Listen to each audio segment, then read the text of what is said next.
It was a snowy night when I pulled into the parking lot of my gas station, where I worked the overnight shift from 11 p.m. to 7 a.m. Although I didn't like this job, I had been there for several months and struggling to find somewhere else to work. Night shifts were the best for my personal schedule, but it was tough to get through every shift.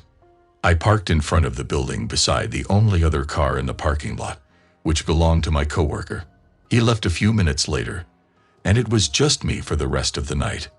My manager had a paper on the desk with some tasks to complete, but it wasn't much, and I estimated it would take no more than an hour to finish them all. However, I tried to put it off as long as possible to save myself from falling asleep. At around 12 a.m., a car pulled into the station. I glanced out the window and saw an old SUV parked by one of the pumps. Most people wouldn't be driving around in this weather, so getting a customer every once in a while was normal. I went back to my phone and scrolled through some videos for probably 10 minutes until I looked back outside and saw the SUV was still there. The headlights were off, and the doors were closed, looking like they should be pumping gas, but had been for an extended period. I stood up and got closer to the window, looking down both sides of the building, but didn't see anyone outside. If they had been in their car for more than a few minutes, they would have to be freezing, as it was snowy, windy, and cold. I got nervous for them, so I paid more attention for the next few minutes, waiting to see any movement through the dark windows or someone getting back inside their car. However, there was nothing. It was like the car was just abandoned right next to the pump. After some thought, I put on my jacket and went outside immediately. I knew I was right. It was too cold for anyone to be in there with the car off, or for anyone to even be outside for more than a few minutes.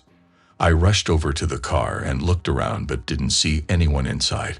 I called out, "Hello, is anyone in there?" But from what I could see, there wasn't anyone. I was more confused, so I backed up and looked around the empty gas station parking lot before starting to walk back. Now, with my eyes not focused on the car, I noticed shoe prints in the snow going toward the building, not directly in front of it. I looked back, and they seemed to come from the car, but at this point, I was freezing and didn't want to investigate further without warming up first. Inside, I turned on the small heater next to the counter and put my hands in front of it to warm them up. However, I only stayed inside for 30 seconds to a minute before a thump resonated through the building from behind me. I spun around but didn't see anything, then walked toward the back on the floor, where there were puddles of dirty water like snow that had melted off someone's boots. Feeling a chill run through me, I stepped closer to the back room and turned the corner toward where the supply room was standing in the dark, behind one of the shelves. I could see the outline of a figure. They were tall with broad shoulders and had a large scruffy beard, and they were looking right at me. My heart stopped for a moment. But after the initial shock, my reaction was to just walk back to the counter. I don't know why, maybe I was just too shocked to react appropriately after staring at the doorway to the supply room for what felt like an eternity. I quietly picked up the store phone and called the police, whispering for help. Then I endured the most unnerving 10 minutes of my life. As I waited during this time, I didn't hear or see anything from the supply room, which honestly added to my fear for some reason. The man never came out to confront me. When 2 cops finally pulled in and came inside, I quietly told them where the man was. They searched the room while I stayed by the front, but I was shocked when they came out with nobody else. But the man was gone. Watery shoe prints surrounded the back door, but outside were fresh tracks in the snow going straight away from the gas station, straight into the completely dark, empty field that led on for miles. Obviously, nobody could search that at night. But even when they did in the following days, they didn't find anything. I mean, the field was huge. He could have gone anywhere, but it was so cold and windy that night that I was almost sure they would find a body. I was driving home from a late-night pizza delivery, sometime around 2 a.m. The road I was on was an unfrequented side street that conveniently connected 2 parts of town without any intersections or stoplights.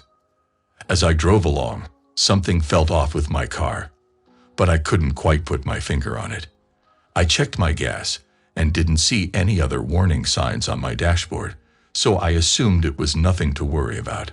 However, as I continued down the road, my car began to struggle, shifting unevenly and slowing down. Eventually, it just stopped accelerating altogether. I turned off the engine and got out of the car to investigate, but there didn't appear to be any damage on the outside. As I stood there in the darkness, I saw a figure standing far away on the other side of the road through the fog. I called one of my coworkers for help, and he agreed to come pick me up after 30 minutes. While I waited, I checked my mirrors but didn't see anyone around.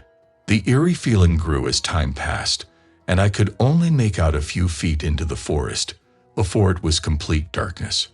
I heard footsteps getting closer, but I couldn't see anything.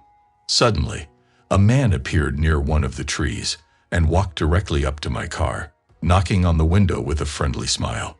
I apologized that I couldn't roll down the window, and he simply stood there before trying to open the door. As I looked in the mirror, he was standing by the trunk, seemingly hiding something. Suddenly, headlights appeared through the fog from down the road, and the man watched as my car slowed down and started to pull in behind me. He then ran into the forest, and my friend noticed him too. We left my car behind and called the police, who arrived with a tow truck to pick it up. It turned out that the gas meter was stuck in the middle of the tank, and it was actually an empty tank. However, there was nothing on the man, leading me to wonder what he was trying to do. My friend told me that he had been holding a gun before he ran into the forest.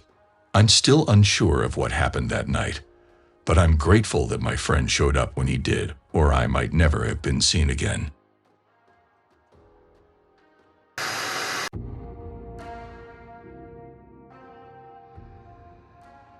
I started working as a delivery driver for Pizza Hut when I turned 16. It was only a part-time job that I did after school a couple of days a week, since I didn't want to have a job that I was constantly stressed out about. At first, it was a very boring and repetitive job that left most days feeling forgettable. However, one experience stands out to me as something I will never forget. It was a Friday, and we got an order in just before closing time. The address wasn't too far from the restaurant, but it went through a part of town that I rarely went to. This neighborhood was different from the rest, not having many houses or stores in it. It gave me no reason to ever go there. While driving through, I kept checking the GPS as it took me all the way through the neighborhood, turning down seemingly every road until it finally said I arrived. Something was off on my left, a row of maybe 6 or 7 houses. On the right was a path leading to a park. The waypoint on the GPS was showing up on the right side, so I double-checked by searching the address on Google, and it was the actual address of the park. I parked on the side of the road and picked up the pizza, getting out and walking up to the path with a better look. I could see that it was just a walking path, not leading to any sort of playground or anything, which is where I expected to see a group of kids who had ordered a pizza. Instead, there was a guy sitting on a bench a little ways down, waving at me. I started walking over, still a bit unsure about it, as I got closer. He stood up and started searching through his wallet for cash. The fact that he was alone on a walking path at night and for some reason needed a pizza delivered here was odd to say the least. So I was skeptical when I went up and greeted him. We began exchanging small talk, but during the interaction, the guy started talking to himself, repeating the same phrases like, "I'm okay," and "everything's going to be okay." This made me feel like I needed to ask him if he was okay. He stopped talking and looked up at me in his eyes, and I saw fear and helplessness, something that I don't think I'd ever truly seen in someone's look before.